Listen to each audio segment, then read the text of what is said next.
개선되는 게 인류의 진보라고 생각을 합니다. 그래서 인종과 여성 많이 개선되었지만 앞으로 길게 나가야 할 바라고 생각을 하고요. 그런 존재 자체로 차별받았던 가장 유구한 역사를 가진 분들이 바로 우리와 함께 생활하는 장애인분들이 아닐까라는 생각이 듭니다. 그래서 오늘 연대의 발언은 장애 등급제 부양 의무 폐지 공동행동 그리고 전국 장애인 차별 철폐 연대에서 발표를 해주시겠는데요.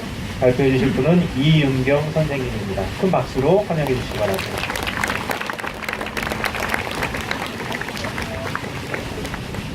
네, 방금 소개를 너무 멋있게 해주셔가지고 소개받은 이윤경이라고 하고요. 이렇게 이야기할 수 있는 자리 이렇게 지나가다가 이렇게 맨날 보고 정말 많이 오신다 했는데 이렇게 이야기할 수 있는 자리 만들어주셔서 너무 감사합니다. 생각보다 많이 긴장되는 자리여서 어떻게 이야기를 시작하면 좋을까 이렇게 미사 보면서 같이 들으면서 생각했는데요. 일단 저희는 지금 이 세월호 농성장 바로 지하에 또 다른 농성장이 있어요. 그 농성장에서 이제 오는 8월 21일이면 그 농성을 시작한 지 이제 4년째가 되는 해인데요. 그 농성을 시작하게 된 이야기를 좀 하고, 그리고 그 농성장에는 12분의 영정이 함께 모셔져 있어요. 그분들의 이야기를 하면 저희가 4년 동안 이곳에서 어떤 이야기를 하고 있는지 전할 수 있을 것 같아서 많이 긴장되지만 긴장하지 않고 이야기해 보도록 하겠습니다. 저희가 처음에 이 지하에 농성을 하게 된 해는 2012년 8월 21일이에요. 앞서서 신부님께서 말씀해 주셨지만 장애 등급제, 부양 의무제 폐지를 위한 농성장을 꾸린 건데요. 근데 말도 너무 어렵잖아요. 장애 등급제, 부양 의무제 이렇게 이야기하면 장애 등급제는 좀 간단히 말씀드리면 장애 1급 장애인, 2급 장애인 이런 이야기는 이제 쉽게 들으셨잖아요. 한국에는 1급부터 6급까지의 장애인이 있어요. 참 신기하죠? 이렇게 사람의 몸에 등급을 매기는 건 아주 유일하게 장애 등급제가 있습니다. 보통 몸이나 어떤 신체의 등급을 매기는 건 쉽게 생각되는 건 소고기죠. 2 플러스 1등급 소고기 이런 것처럼 장애인의 몸에도 급수를 매겨요. 이렇게 하면 매우 기분이 나쁘지만 이렇게 매기게 된 역사가 있겠죠. 1급 장애인이 가장 중증이고요. 6급 장애인이 가장 경증의 장애인이라고 보통 부릅니다. 그러면 왠지 뭔가 객관적으로 이렇게 의사 선생님들이 딱딱 필요한 등급을 매겨주는 것 같은데요. 사실 또 그게 그렇지 않아요. 그런 거였으면 저희가 이렇게 장애 등급제라는 걸 폐지하자라는 얘기를 하지 않았겠죠. 다른 분야의 복지를 워낙 천주교에서 많이 알고 계셔서 마찬가지겠지만 장애인 복지도 워낙 들쑥날쑥해서 이제 정부가 장애인들을 위한 새로운 복지제도를 만들겠습니다 라고 하면 100% 장애인들이 매우 오랫동안 요구하고 싸워서 만들어지게 된 거예요. 근데 그렇게 만들 때 그러면 정부가 예산도 많이 만들어야 되는데 많이 만들지 않고 있는 돈에서 그 서비스도 제공하고 생색도 내야 되고 이러잖아요. 가장 손쉬운 방법은 돈이 많이 들어가는 1급, 2급 장애인들을 줄이는 겁니다. 그래서 새로운 서비스가 만들어질 때 전국적으로 대대적으로 장애 등급 심사를 다시 해요. 그래서 줄줄이 1급 장애인이 2급 장애인이 되고 2급 장애인이 3급 장애인이 되고 3급 장애인이 5, 6급 장애인이 되는 일이 허다하게 벌어집니다. 이러다 보니까 얼마 되지도 않는 서비스를 받고 있는데, 복지 지원을 받고 있는데 장애인들이 살 수가 없는 거예요. 옛날에는 그냥 집에서 박혀서 살아라, 장애인 시설에서 그냥 박혀서 평생 살아라, 죽을 때까지 그곳에서 못 나온다 라고 해도 그냥 살던 장애인들이 이제 나도 그렇게 살면 안 된다라는 걸 알아버린 거예요. 동네에서 사는 맛을 알게 된 거죠. 그러니까 다시 그런 삶을 살고 싶지 않으니 우리도 우리가 필요한 만큼 내가 동네에서 살고 싶은 곳에서 내 집에서 좀 살자. 그러자면 내 등급이 이렇게 줄줄 떨어져 나가면 안 된다 라는 그런 욕구들, 조용하니까 좋네요. 그런 이야기를 하면서 등급제라는 게 절대적인 기준인 줄 알았는데 생각해보니 그게 아니기도 한 거라는 걸 알게 된 거죠. 그러면 등급제를 없애자고 얘기해도 되나? 라는 오랜 시간 동안의 고민 속에서 이 등급제가 없어도 다른 나라는 다 장애인들이 복지 지원을 받고 잘 살고 있었던 거예요. 유일하게 한국만 일본이 예전에 만들었던 장애 등급제를 그대로 베껴와가지고 사용하고 있었던 거고, 이젠 일본도 사용하지 않는 거죠. 그런 등급제 이제 폐지하자라고 하면서 이제 농성장에 들어왔습니다.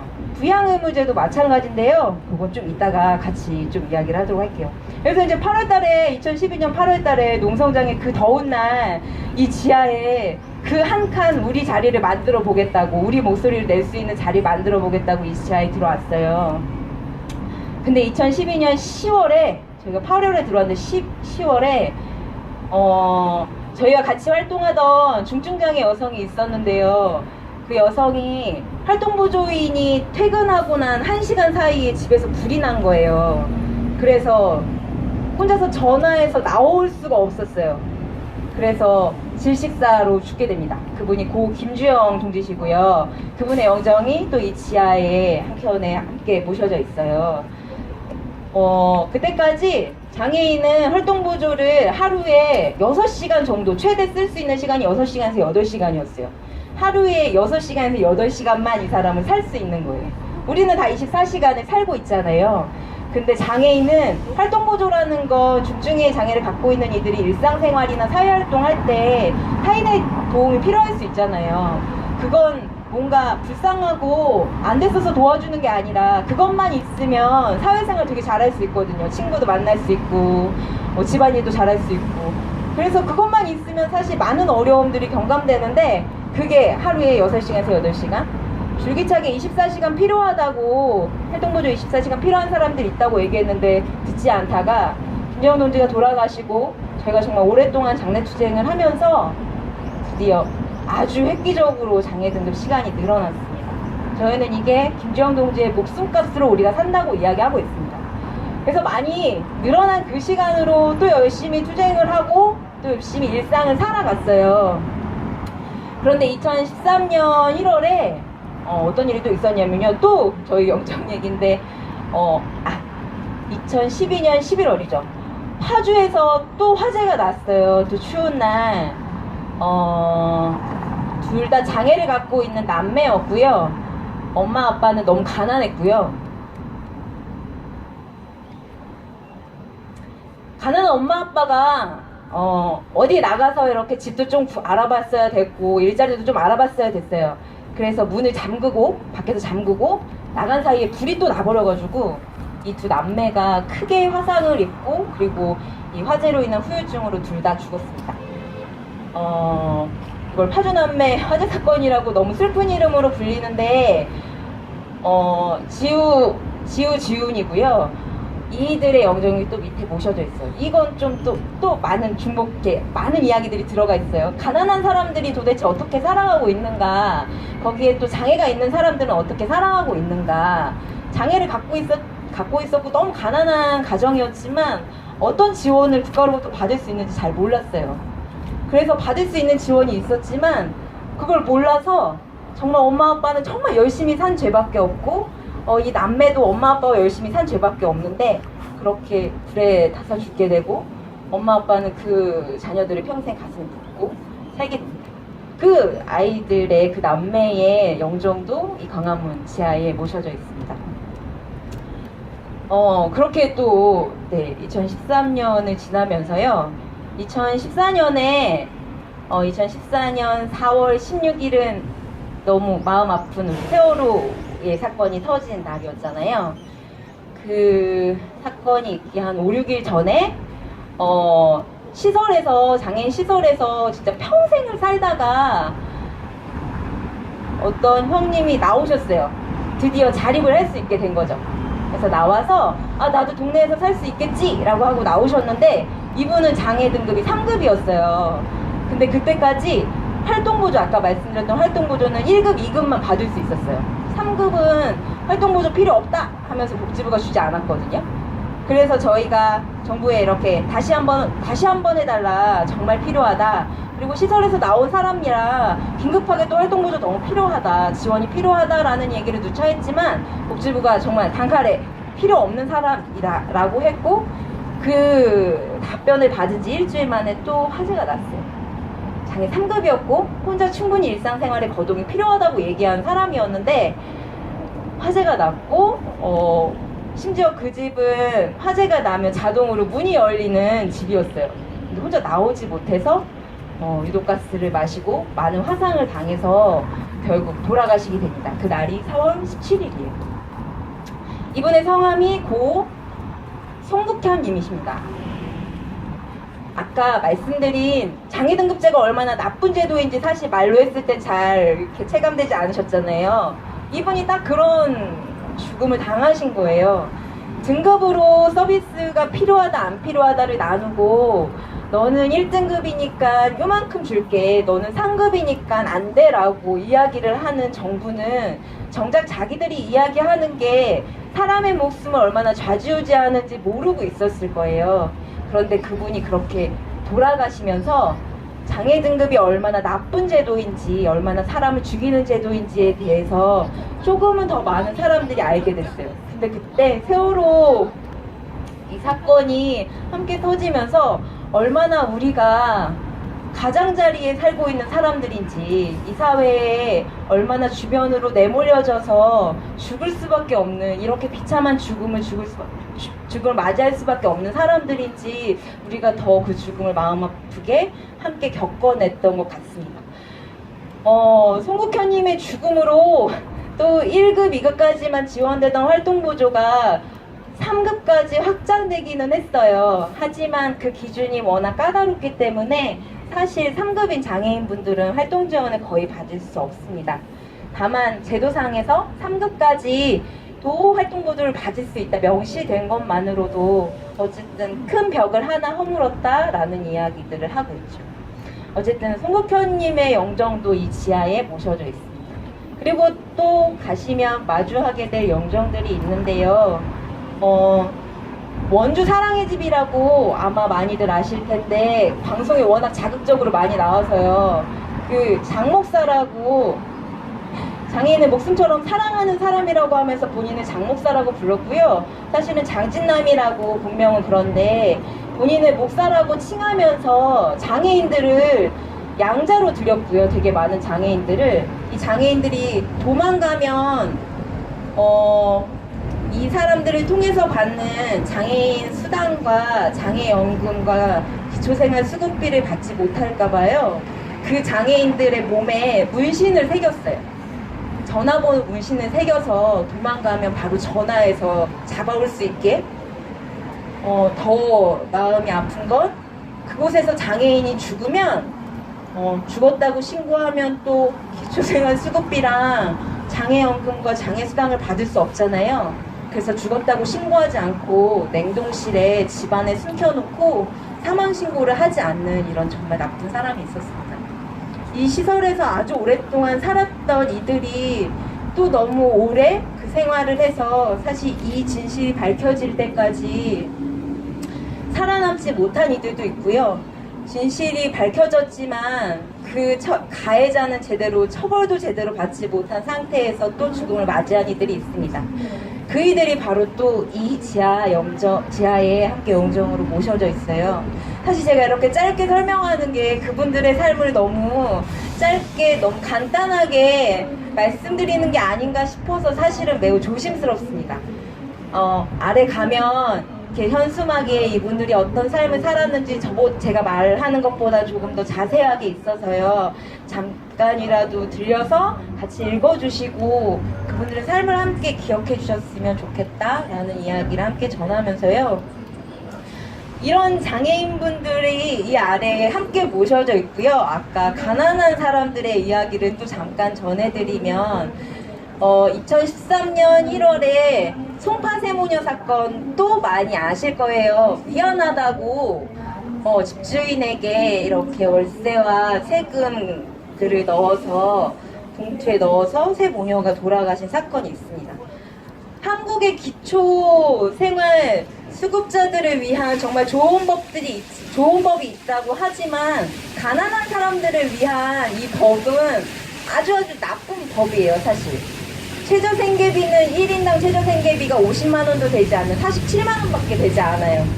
그 어떤 사람이 서울에서 혹은 그것이 그 시골일지라도 혼자서 살아가는데 47만 원을 가지고 살아갈 수 있겠습니까? 존엄한 삶을 위한 최소한의 돈이라고 이야기하면 사실 그렇게 하면 안 되죠. 그런 최저생계비라고 설정되어 있는 돈이 너무 낮은 거, 그리고 이 사람이 수급을 받기까지는 어느 정도 재산을 갖고 있어야 된다, 이것보다 많은 재산을 가지면 안 된다라고 법에 명시되어 있는데요. 그 기준이 또 너무 높습니다. 높다고 이야기하는 게, 제가 서울에서 살 때 9천만 원짜리 전세가 있으면 저는 그 어떤 국가로부터의 지원을 받을 수 없어요. 이 9천만 원은 제가 어머니가 있어도 자식이 있어도 마찬가지입니다. 제가 그 돈으로 제 어머니와 제 자식을 동양해야 되는 거죠. 이게 연결들어서 말씀드린 부양의무자 기준이 바로 이거예요. 제가 어느 정도의, 한국에 얼마나 먹고 살기가 힘듭니까? 근데 어느 정도의 재산이 있으면, 아주 일정 정도의 소득이 있으면 그 돈을 가지고 제 어머니도 제 자식도 다 먹여 살려야 된다. 실제로 부양하지 않아도 부양하고 있다라고 간주해서 제 어머니가, 제 자식이 혹은 제가 국가로부터 어떤 지원도 받을 수 없는 거죠. 제가 그래서 알고 있는, 여기 이제 천주교 신도분들이 계셔서 알고 있는 분이 딱 한 분이어가지고 이런 문구를 찾아왔어요. 브라질의 대주교님이신데, 까마라 대주교님이 이런 좋은 말씀을 다 아시겠지만, 내가 가난한 사람들에게 음식을 주면 나를 성자라고 부른다. 하지만 내가 왜 가난한 사람이 이렇게 많냐라고 물으면 나를 공산주의자라고 부른다. 라는 말씀 다 많이 알고 계시겠지만, 한국의 가난한 자들을 위한, 장애가 있는 자들을 위한 복지제도는 바로 딱 이거인 것 같아요. 내가 얼마나 장애가 있는지, 장애가 있어서 얼마나 무능력하고 아무것도 할 수 없는지를 끊임없이 증명하길 요구하는 사회에, 내가 가난하다면 내가 얼마나 가난한지, 내가 얼마나 아무것도 할 수 없는지, 내가 내 가족과 어느 정도로 관계를 끊고 살고 있는지를 끊임없이 증명하지 않으면, 내가 얼마나 바닥을 기고 있는 삶을 살고 있는지 증명하지 않으면, 한국 사회는 그 사람에게 최소한의 동정도 보여주지 않습니다. 저희는 그런데 동정을 바라는 게 아니거든요. 그 어떤 사람도 시혜와 동정을 바라진 않을 거예요. 내가 불쌍히 여김을 받아서가 아니라, 내가 당연히 이 사회에서 함께 사는 존엄한 인간으로서 내가 존엄하다라고 스스로 나를 받아들이고 존엄하다라고 지지받으면서 살고 싶은 게 모든 인간의 욕구라고 생각합니다. 그런 사회를 좀 만들어보자 라고 하면서 4년째 네, 24시간 365일을 이 지하 농성장을 지키고 있고요. 많은 분들이 물어보시는데 언제까지 할 거냐 이 농성. 네, 저희도 사실 이 농성장을 이렇게 오래 할 줄 몰랐어요. 잠깐 한 계절 할까? 라고 생각했는데 그렇게 버텨온 게 벌써 4년이고 그 안에 이렇게 싸우고 있는데도 돌아가시는 분들이 있는 거예요. 장애 등급제 없애자고 싸우고 있는데 등급제로 돌아가시는 분들이 생기고, 부양의무자 기준 없애자고 얘기하고 있는데 송파세모녀 사건처럼 정말 끊임없이 가난한 이들이 사회로부터 죽임당하는 사회에서 그 어느 누구도 농성을 그만하자고, 이제 힘드니까 중단하자고 이야기할 수 없었습니다. 하지만 이 농성을 저희끼리 하고 있다고 생각하지 않고요. 정말 많은 분들이 저희와 함께 해주셨고요. 그중에 여기 정의구현 전국사재단에서도 종종 오셔줬고요. 네, 천주교 신자분들도 정말 많이 와주셨고, 시민사회단체도 이 4년의 농성에 많은 시간들을 함께 해주셨습니다. 그래서 함께 버텨낼 수 있었고요. 많은 기도로 함께 해주시면 좋겠다라는 생각 이사드리면서 많이 했어요. 장애가 있는 이들, 가난한 이들이 안타까워서가 아니라 이들이 정말 사람답게 살 수 있는, 함께 분노하고 함께 속상해하고, 그래서 조금 더 이 사람들이 행복하고 보다 나은 삶을 살 수 있게, 그래서 보다 자유롭고 보다 평등하고 보다 존엄하게 살 수 있는 사회를 위해서 여기 오신 분들이 가끔 생각날 때 함께 기도해 주시고, 광화문 지하 다니실 때 서명하셨어도 한 번 더 서명해 주시고, 지날 때마다 서명해 주시면 아마 농성장을 지키는, 매일매일을 지키는 이들이 조금 더 힘이 나지 않을까 싶습니다. 얘기 많이 한 것 같아가지고 오늘 이야기할 수 있는 시간 주셔서 너무 감사하고요. 저희도 자주 올게요. 감사합니다.